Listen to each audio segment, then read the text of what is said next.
Okay, this is not a sponsored video. Bought this oil with my own money. Everything you see here I bought with my own money. No one's given me any of this stuff. However, I did want to make a video because this oil change is a bit interesting, unique, if you will. I have run in this car for the last 20 years. I'm here with it's my E46. I have run liquid moly in this car for almost 200,000 miles. Never had any problems. But now, I want to switch over to this Valvoline Restore and Protect and see if this will help me with my cold starts, because I am suspecting that I've got at least one piston with stuck rings, and every time I start the engine from dead cold, it runs really, really poorly. And once it warms up, once we get through the warm-up phase and we reach full temperature, the engine runs beautiful. Now, it does burn some oil. It's always burned oil, I should say. This has been a bit of a hybrid, if you will. It burns oil and gas. But I've never had really any trouble with the liquid moly. So I want to try the Valvoline Restore and Protect. Again, not sponsored. I bought this with my own money. And I'm gonna do some follow-ups here, because I know that this stuff works from what I've seen in other videos, and you can go look them up on YouTube. There's tons of them that talk about this.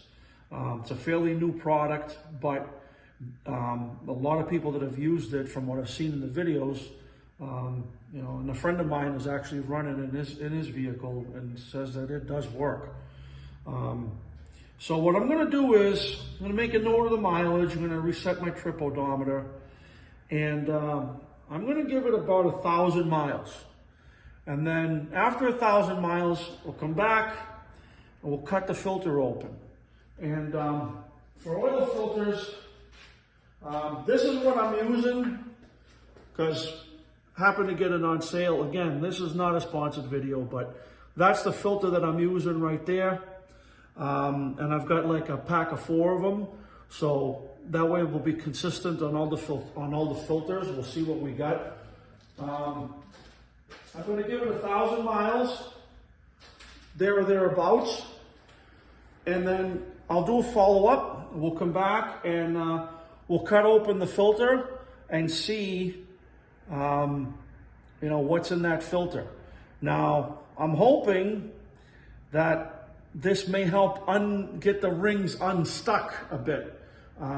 This is kind of the claim to fame here on this product, which is right here on the bottle. And you can, like I said, you can look, there's tons of videos, but their claim to fame is that they clean the piston rings and the lands so that the rings, especially the oil control ring, will seal properly. And we're going to find out. We're going to see. I'm going to run it. I'm going to give it a shot. And who knows? Maybe I just got to do a couple of oil changes with this and I can go back to the liquid moly. But this product is designed to clean the engine. So I fully expect the filter to pick up a lot of the debris. I expect it to get really dirty, which is why I don't want a chance going more than 1,000 miles with it. Yeah, we'll go from there and we'll see what comes of it. But there'll be another follow-on to this. But I just wanted to document that this is what we're doing. I've got almost 192,000 on there right now. I don't remember the exact number. 191,800, something like that. But I'll set the trip odometer, and yeah. For you, it's going to be a few seconds. For me, I'm not sure how long it's going to be. It might be a couple of weeks, because for me to put 1,000 miles on this car, it takes a while. I have a very short commute to work, and you know, on the days when work from home, the car doesn't really move. I mean, it might sit for days before I actually drive it. So it may be a while before I come back to this. But we're going to do it all in one video, and this is the first part. So there you go. Poured it in. Like I said, it's at about 191.8, and we'll come back around 192.8, and then we'll cut the filter and see what we got.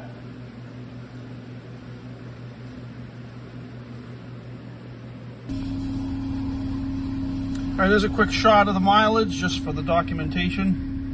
191,790. I just reset the trip to 0. So we'll come back when we've hit about 1,000.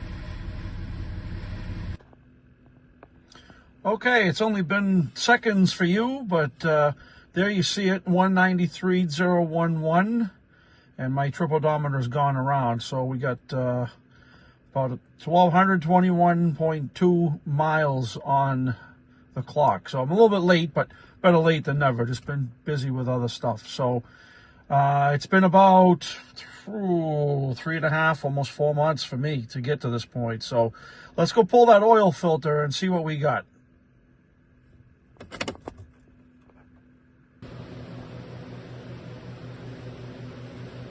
Okay, the first thing I want to do is just check the oil real quick.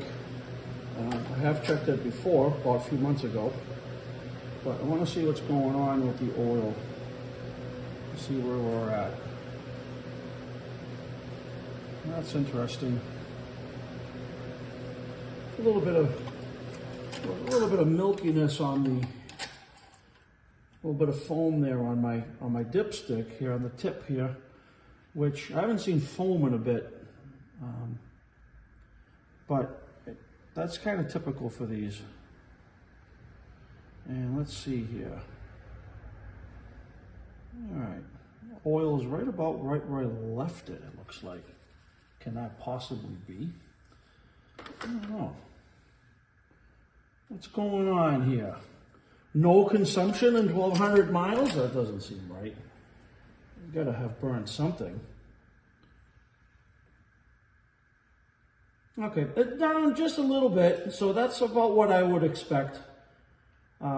So the consumption looks still to kind of be there, but the oil is looking very foamy here on the tip. So we're kind of seeing this in real time here, so that's interesting. I haven't seen like a foamy, milky, you know, like it looks like almost like mayonnaise. I haven't seen that in a long time on this car. I'm curious under here. No, the cap is clean. Cap is clean. The area here in the cover is clean. That's interesting that there's that mayonnaise showing up a little bit on the tip of the dipstick. I used to see that a lot more when I was, you know, not garaging the car and it was doing a lot more cold starts and whatnot from outside. But it's been a long time since I've been running liquid moly. I haven't had that problem. So that's interesting to see that little bit of foam on the tip of the dipstick. So that's one thing. Now let's pull this filter. Pull this filter out and see what the condition of this filter is. I'm really curious to see this. And we'll watch this together. Bring you guys along for the ride.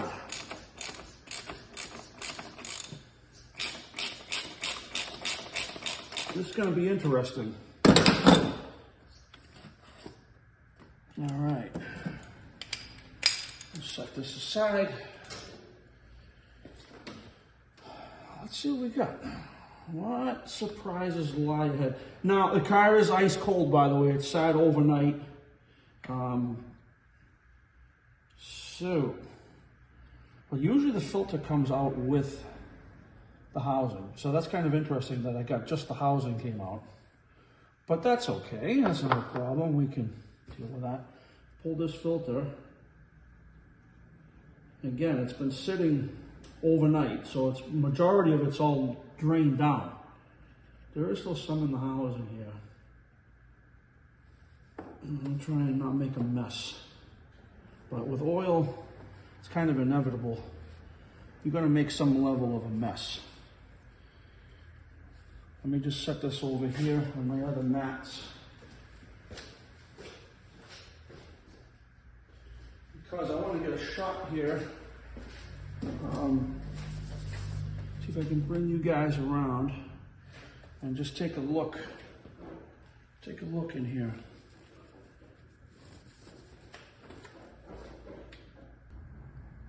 All right, so I'm gonna give you a quick shot there, what it looks like down inside the oil filter housing.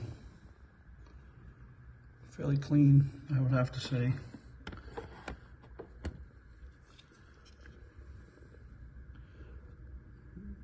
Looking pretty good. A little bit of oil there. But nothing too crazy. Looks pretty clean, actually. All right, let's go over to my little makeshift workbench and take a look at that filter. Okay, here we are back on my little makeshift workbench, and I figured we'd go through this together and take a look, see what we got, if we can see anything. Hopefully the camera will be able to pick things up. But so far, just kind of opening this up, this filter looks basically brand new. I mean, it's clean. I don't see any nastiness in there. I don't see any carbon in there, no gunk. I mean, this thing looks pretty good, I have to say.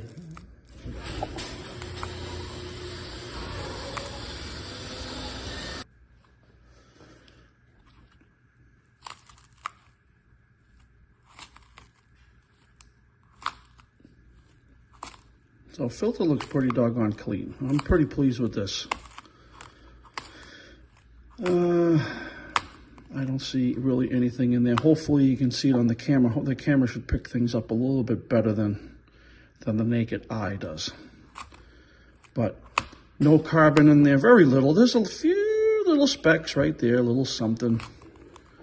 But nothing crazy excessive. Nothing bizarrely out of the ordinary. So for 1,200 miles, there's a little speck right there. So we got a few little specks, but nothing crazy, nothing dramatic, nothing insane. And well, there you go. We'll open up the accordion here since we made it to this point. We'll,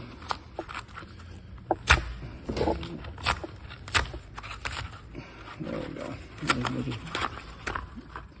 I'd actually got a little hacksaw that, in case we were going to need it, but it is paper after all, so didn't need that. That's it. There we go. Cool. So it's all broken up. And now we can take an even closer look, and I mean, there you go. This wetter portion up here would be the bottom of the filter, so I must have turned it upside down. But very, very clean. So what does this tell me? This tells me, there's a little bit there, but otherwise very, very clean. So a friend of mine warned me, who's been running the Restore and Protect in his vehicle. I forget exactly what it is. I think it's a Jeep. Don't remember year, make, model, all that stuff, but he's got a lot of miles on it as well. And he showed me his filter like this. It opened up as an accordion, and I mean, his was just full of black, just carbon, really bad inside. So it definitely is a good cleaner. In my case, I mean, I've been running, this is more, I think, of a testament to the Liqui-Moly than anything else, because I've been running Liqui-Moly for, you know, over 180,000 miles, and it's closing in, what's 193,000 now. You know, when I switched over to Liqui-Moly, it was in the very, very beginning. So it's been exclusively Liqui-Moly until now. I've gone to this Valvoline. So that tells me that, you know, regular oil changes, you know, I never let it go excessive, always within about 5,000-6,000. Especially when I was driving more. I mean, nowadays my car sits around more, as you see. I mean, it's taken me almost 4 months to just put 1,000 miles on the thing. So I don't do a lot of driving with it. But this is interesting. So I was expecting to see this thing dirty and gunky and grungy, and it is not. So that's really more of a testament to the liquid moly than it is, I think, to the Valvoline Restore and Protect. Well, there you have it, folks. I think the moral to this story is that if it ain't broke, don't fix it, is the story here. The miracle mechanic in a can that I thought I was going to get doesn't really seem to doesn't apply here in this case for me, because I still have an issue with my cold start, idling, and misfires and whatnot, which I'm beginning to suspect now is actually something to do with the idle circuit, something to do with, like I say, the idle control valve perhaps being sticky, maybe the diesel valve not quite working the way that it should be. Definitely something else going on, because originally when I set off to use this Valvoline Restore and Protect, my thought was that I had some stuck rings. And I thought that maybe I was getting a little bit of low compression on that first start up in the morning, that first cold start. That does not appear to be the case. I still have cold start issues that I'm going to have to continue to investigate deeper. And it's the most weirdest thing, because it's only when the engine is first started from dead cold in the morning, or anytime it's been cold soaked. That's when I have the misfires, and it's only when the engine is on idle. So I'm starting to suspect something to do with the idle circuit, or the idle control, or the DME doing something crazy as far as that all goes, because I've been through this engine now soup to nuts. It's been smoke tested many times. It's got everything new and refreshed. And yeah, I mean, the only thing that's left at this point is got to be something to do, I'm thinking, electronically now, or perhaps something internal, like a bad diaphragm or something in the diesel valve, or the idle control valve possibly not opening up. So maybe the next steps for me on that are going to be pull all this off, clean it all up, check it all out, maybe do a smoking of the idle circuit, and see what happens with that. But this engine has become a bit of a conundrum now at 193,000, where everything is new, everything is fresh, everything is perfect. There's no vacuum leaks of any kind. It runs great once it is warmed up to temperature. Once it's warmed up to temperature, my fuel trims are as good as practically you're going to get them for a car this age. They're like plus or minus 5%, which can't argue with that. No more lean condition, no more nothing. It's just that cold start. It just doesn't like sitting overnight, ice cold, and when it first starts up, it's just so rough. And then it you know, like I said, if you just get in it and drive, that's really the best thing to do, is just get in it and drive. And don't try to let it sit idling to warm up. Get in it, drive it. Obviously, don't go crazy while it's cold. Let it warm up. And once it's warmed up, you would never even know that this car had any kind of issue whatsoever. It's that good. It's got plenty of power. It pulls strong through all of the gears. Really a pleasure to drive it still today. And the only thing that's, like I say, it's just that really rough starting in the morning when it's cold. It just doesn't like it. But if that's something that I can get resolved, I'm going to continue to troubleshoot it. I'm going to take a look at trying some other diagnostic things. Like I said, maybe I make a video on some of the stuff. I don't know. We'll see how it kind of shakes out. But if something should come up, I will make a video for sure if I can get this thing cured. Like I said, I'm thinking right now it's something to do with the idle circuit and how its logic works and its programming. So just putting my new filter on. I did not get new O-rings on this portion of the filter. I'm going to have to order a set of those separately. I just get the new O-ring, comes with the case, and there's a crush washer for my oil filter, for my oil plug. And I'm not going to change the oil on this. I'm going to let this ride because this oil is clean. The filter is clean. I have no concerns right now over letting this go for the remainder of the year, because the way I drive it and the few miles that I put, by the time Christmas time rolls around and we're going into a new winter, we're just coming out of one now. I mean, it is mid-April here. Snowed this morning too, which was kind of nice.